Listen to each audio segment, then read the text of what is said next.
입니다.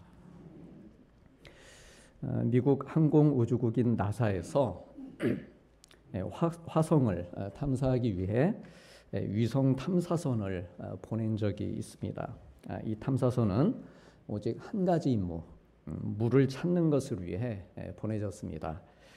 수십억 달러를 들여 개발한 아주 정밀한 장비를 탑재하고 6개월 넘게 우주를 날아 화성 궤도에 진입을 했습니다. 그리고 마침내 물의 흔적을 발견하게 됩니다. 하지만 예상과 달리 이 탐사선이 포착한 물의 흔적은 염분이 너무 높아서 생명체가 살 수 없는 소금물이었습니다. 과학자들이 잔뜩 기대에 부풀어 있었지만 아무 생명도 유지할 수 없는 말 그대로 쓴 물이었던 것입니다. 기쁨도 잠시 과학자들은 큰 실망에 빠졌습니다. 그러나 그것이 끝은 아니었습니다. 이 탐사선은 그 지역에서 불과 몇 킬로미터 떨어진 곳에서 사진에서 보시듯이 깨끗한 얼음 형태의 물을 다시 탐지하게 됩니다. 이 얼음은 녹이면 생명 유지가 가능한 맑고 순수한 물이었습니다. 이 발견 후에 당시 나사의 한 과학자는 이렇게 말했습니다. 쓴물을 찾았던 것은 실패가 아니었다. 그것은 오히려 우리를 진짜 생명의 물이 있는 곳으로 인도하는 이정표였다라고 말했습니다. 오늘 본문은 바로 이처럼 이스라엘 백성이 광야 메마른 곳, 물 한 방울 구할 수 없는 곳에서 그들을 아끼시고 사랑하시는 하나님께서 예비해 두신 새로운 이정표를 만나는 이야기를 전해주고 있습니다. 우리가 잘 알고 있듯이 이스라엘 백성은 애굽의 압제로부터 해방되어 홍해를 건너게 됩니다. 홍해가 갈라지면서 물이 좌우에 벽처럼 솟아오르고 성경에 그렇게 기록이 되어 있습니다. 홍해 물이 좌우로 갈라져서 벽처럼 솟아올랐다. 그리고 이스라엘 백성은 그 사이에 생긴 마른 길을 따라 통과합니다. 그래서 이처럼 도저히 상상할 수 없는 기적을 체험한 후에 이스라엘 백성들은 이제 이 가나안 땅까지 가는 일은 아무 문제도 아닐 것이라고 생각했을 것입니다. 이제 자기들 앞에는 영광스러운 승리만이 기다리고 있을 것이라고 기대했을 것입니다. 하지만 그런 그들의 기대와는 다르게 홍해를 건너자마자 수르 광야에서 물을 구할 수 없는 사흘길을 걷게 되는 것, 이 장면이 이제 오늘 본문에 시작이 되고 있습니다. 이 수르라고 하는 말은 벽이라고 하는 뜻으로 이집트, 애굽이죠. 애굽과 가나안 땅이 있는 이 팔레스타인, 이 두 땅을 나누는 경계 지점에 있습니다. 경계였는데 광야이자 사막으로 모래와 자갈이 가득한 곳이었습니다. 즉 모래와 자갈이 마치 벽처럼 쌓여서 매우 거칠고 혹독한 광야를 이루고 있었습니다. 얼마 전까지만 해도 좌우에 홍해의 물이 높게 쌓인 벽을 지나왔는데 이제는 모래와 자갈로 된 광야의 벽을 통과해야 했습니다. 중요한 것은 바다의 벽 사이로 인도하신 분이 하나님이시라면은 이 광야의 벽 사이로 인도하고 계시는 분도 역시 하나님이신데 이스라엘 백성은 아직 어린 믿음으로 인해 이 사실을 온전히 깨닫지 못하고 있었습니다.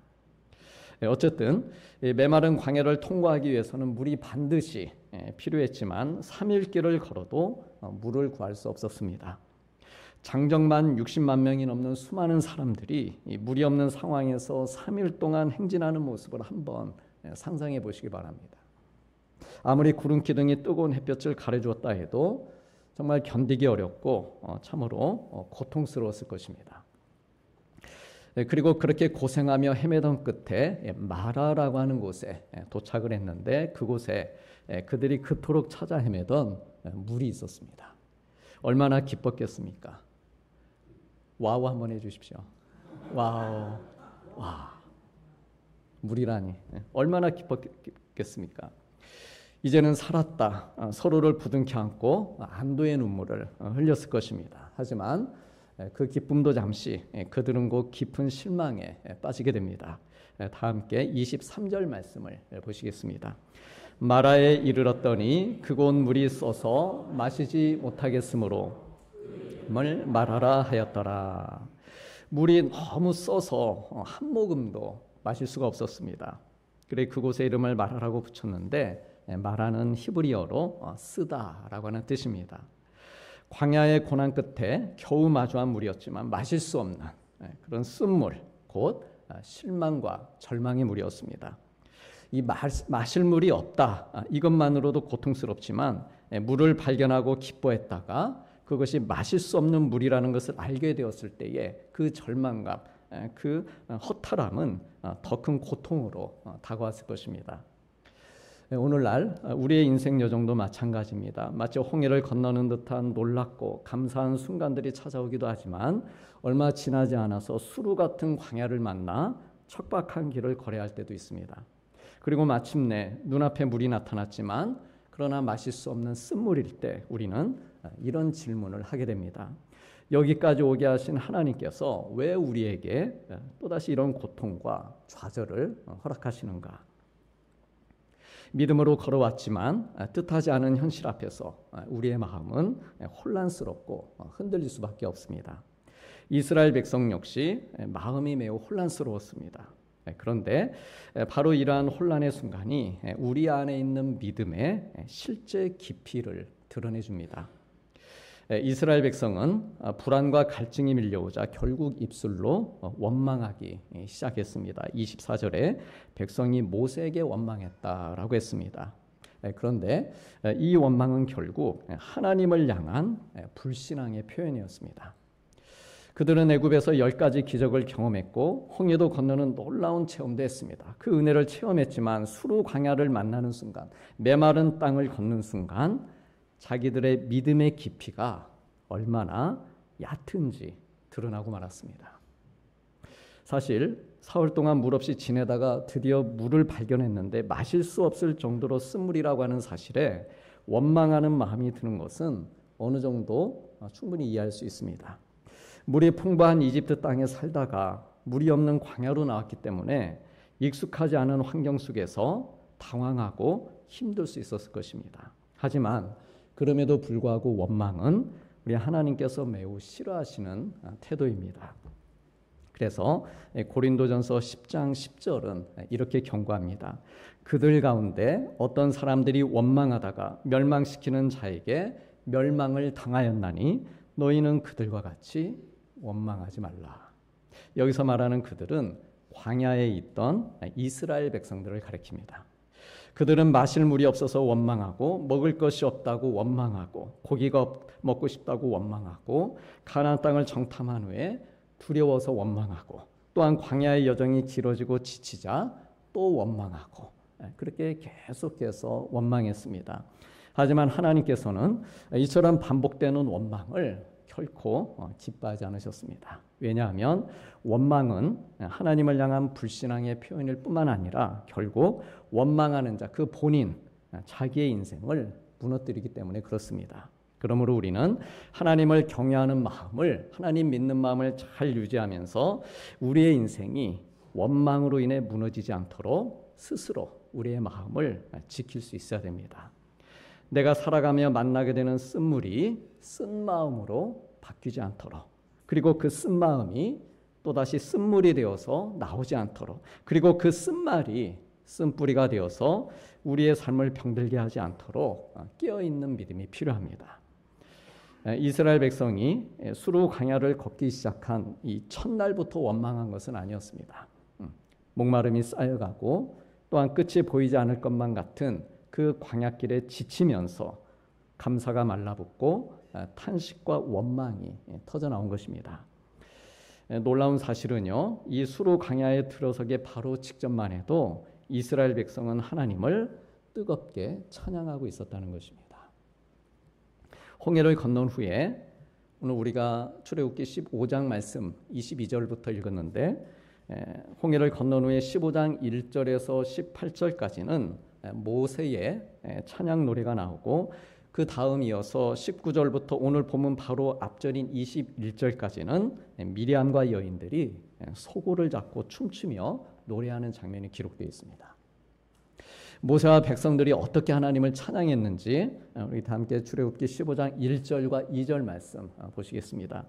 이때에 모세와 이스라엘 자손이 이 노래로 여호와께 노래하니 일러스되 내가 여호와를 찬송하리니 그는 높고 영화로우시며 말과 그 탄자를 바다에 던지셨음이로다. 여호와는 나의 힘이요 노래이시며 나의 구원이시로다. 그는 나의 하나님이시니 내가 그를 찬송할 것이요 내 아버지의 하나님이시니 내가 그를 높이리로다. 아멘. 참으로 귀한 찬양이 시작되고 있습니다. 그래서 이렇게 시작된 찬양이 무려 18절까지 이어지는 아주 장엄한 그런 찬양의 노래였습니다. 그런데 그렇게 찬양하고 그러고도 감동이 가시질 않는 것이죠. 얼마나 큰 감동이 되었겠습니까? 그 홍해를 건너왔으니까. 감동이 가시지 않자 이번에는 모세의 누이인 미리암과 여인들이 춤을 추면서 노래를 한 것이죠. 우리 다 함께 출애굽기 15장 21절 말씀 화면으로 보시겠습니다.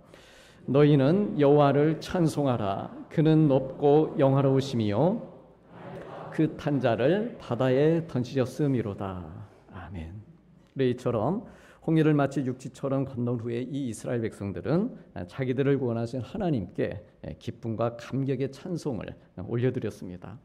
60만 명이 한 목소리로 이렇게 하나님을 찬양하는 장면이 얼마나 멋지고 웅장하고 또한 놀라운 광경이었겠습니까? 찬양대원이 그러니까 60만 명이 되는 것이죠. 온 백성, 모든 백성이 다 찬양대원이 되어서 하나님께 찬양의 노래를 드린 것입니다. 그래서 이러한 찬양의 불이기, 이러한 찬양의 열기 속에서 그들은 자신들이 완전히 믿음의 백성이 되었다고 그렇게 느꼈을 것입니다.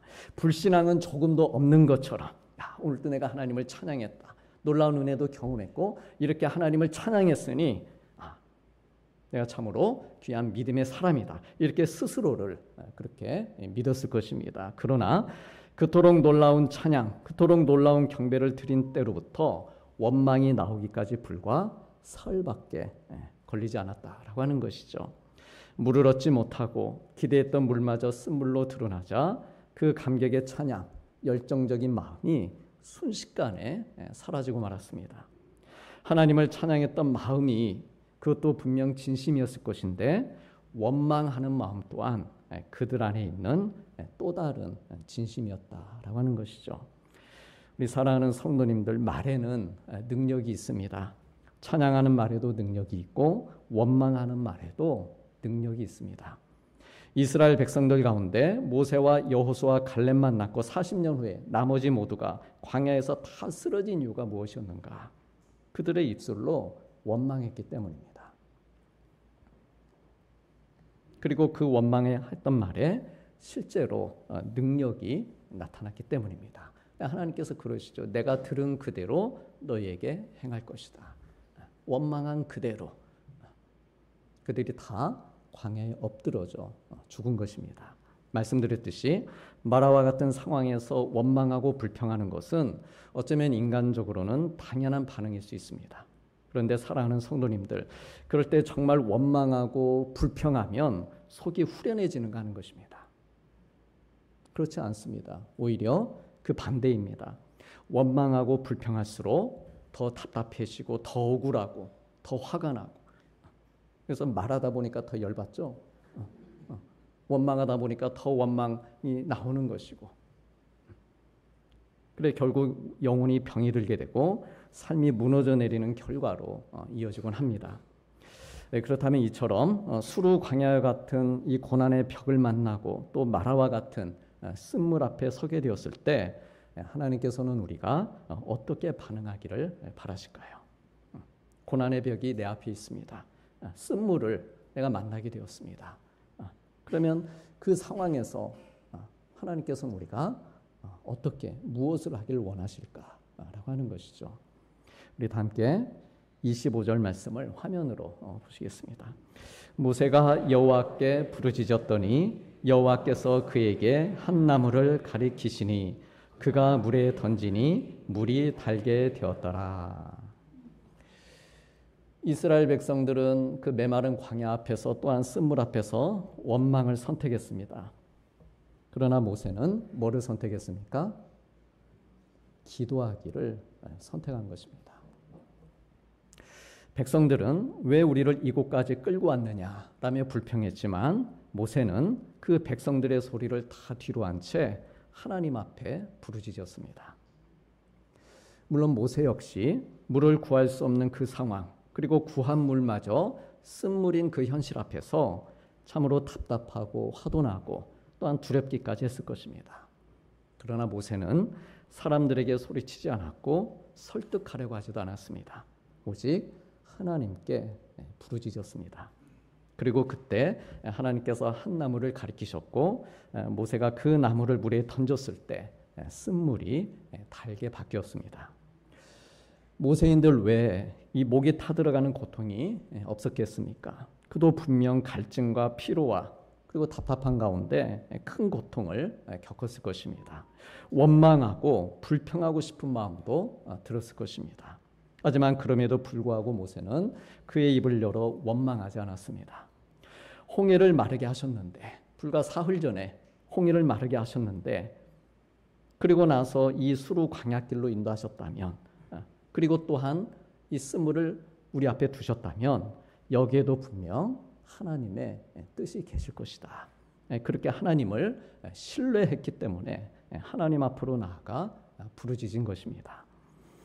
그리고 하나님께서는 그런 그의 기도를 들으셨고 이스라엘 백성에게 마실 물을 주신 것입니다. 사랑하는 성도님들, 우리의 삶에도 수로 광야 같은 시간이 찾아오고 또한 마라의 쓴물 같은 순간이 나타날 때가 있습니다. 열심히 기도했는데도 상황은 나아지지 않고 오히려 더 어려워지고 답답할 때가 있습니다. 근데 그럴 때 우리는 선택해야 되고, 하나님께서는 원망이나 불평이 아닌 하나님을 신뢰하며 기도하는 자들을 찾으십니다. 그래서 우리가 믿음으로 부르짖으며 기도할 때 하나님께서는 나를 위해 예배해 두신 한 나무를 보여주시고 그 나무가 내 인생의 쓴물을 단물로 바꾸는 은혜의 통로가 되는 것입니다. 오늘 본문에는 그들을 위해 예배하신 한 나무 이렇게 표현이 되어 있지만 우리에게는 그 한 나무가 어떤 사람일 수도 있고 어떤 상황이 될 수도 있는 것이죠. 그래서 그 한 나무를 통해서, 그를 통해서 우리의 연약함의 문제를 해결해 주시는 그런 은혜를 우리에게 베풀어 주시는 것입니다. 그리고 우리가 한 가지 기억해야 할 것은 하나님께서는 쓴물을 없애지 않으시고, 쓴물을 없애신 게 아닙니다. 없애지 않으시고 그 쓴물을 그대로 사용을 하신 것이죠. 그대로 사용해서 단물로 바꿔주신 것입니다. 즉 하나님께서는 때로 문제를 즉시 제거해 주지 않으시고 오히려 그 문제 안에 하나님의 해답을 숨겨주십니다. 왜냐하면 우리가 그 문제, 그 쓴물 속에서도 하나님을 신뢰하는지를 보길 원하시기 때문입니다. 그래서 우리가 그 문제 속에서도 하나님을 신뢰하며 부르짖을 때 하나님께서는 우리의 쓴 마음을 바꾸어 주십니다. 불안하고 답답했던 마음을 평안의 마음으로 바꿔주시고 불평의 입술이 감사의 노래로 바뀌게 해주십니다. 마라의 쓴물이 단물이 되었듯이 나의 쓴 마음, 나의 쓴 감정들이 더 이상 쓴 것으로 고통당하지 않도록 달고 평안하고 부드럽고 감사와 기쁨이 회복되는 마음으로 바꿔주십니다. 그러므로 지금 내 삶에 혹 마라의 쓴물이 있고 수루 광야를 걷는 듯한 어려움이 있다면 우리의 연약함이 정말 하나님의 손에 붙들리기를 바라면서 기도하며 부르짖기를 바랍니다.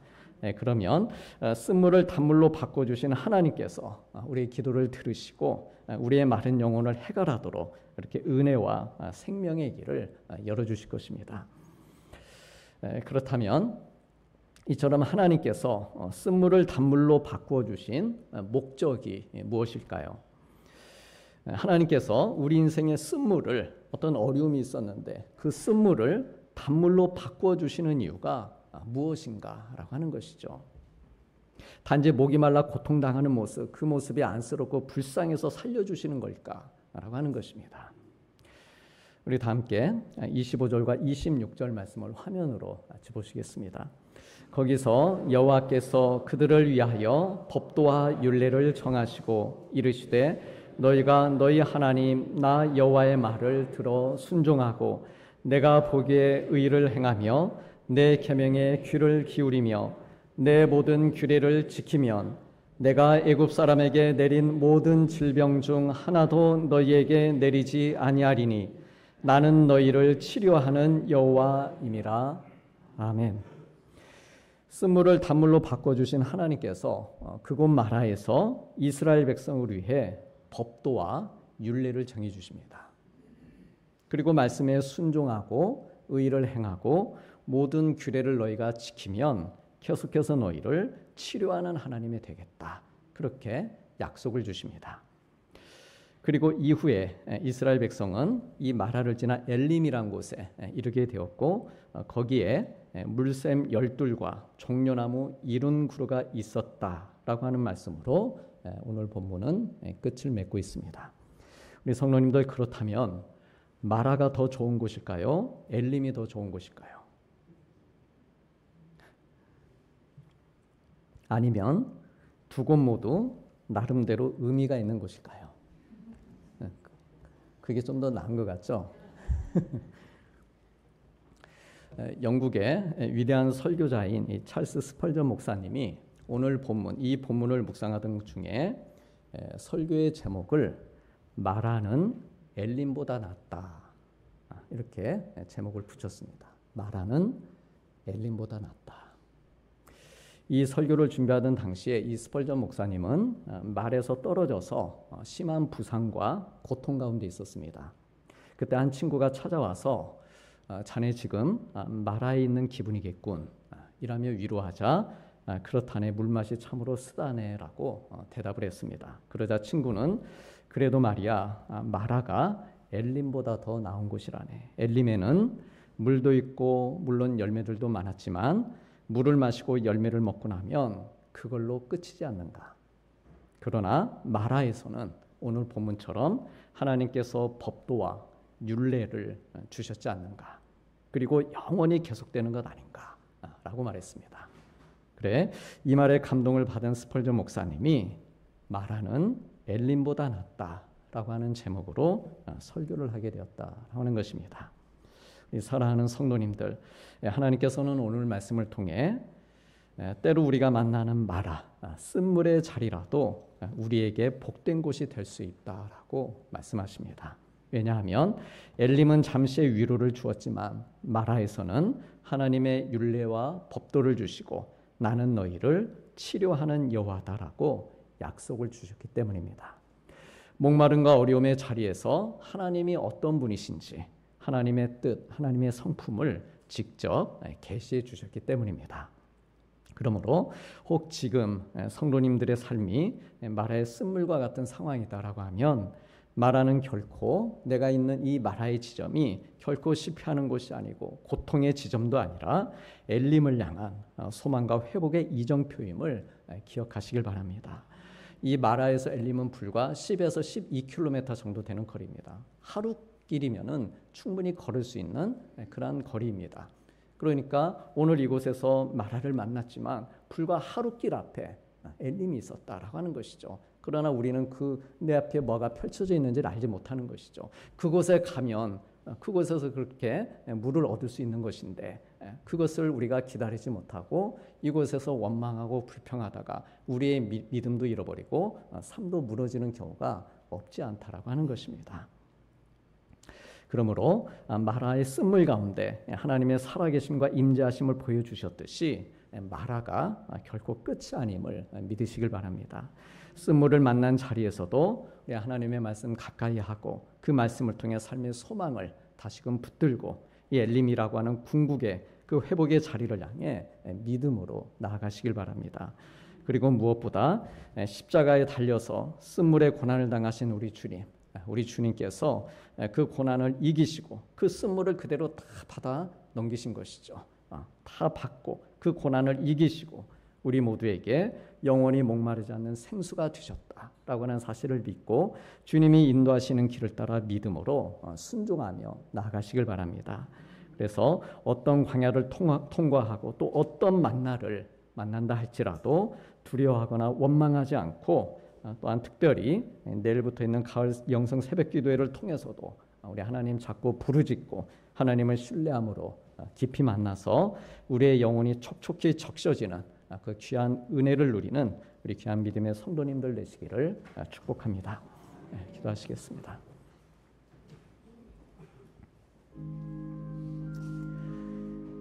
그들이 나와서 수르 광야로 들어가서 거기서 사흘 길을 걸었으나 물을 얻지 못하고 마라에 이르렀더니 그곳 물이 써서 마시지 못하겠으므로 그 이름을 마라라 하였더라. 모세가 여호와께 부르짖었더니 거기서 여호와께서 그들을 위하여 법도와 율례를 정하시고 이르시되 너희가 내 모든 규례를 지키면 질병 중 하나도 너희에게 내리지 아니하리니 나는 너희를 치료하는 여호와임이라. 아멘.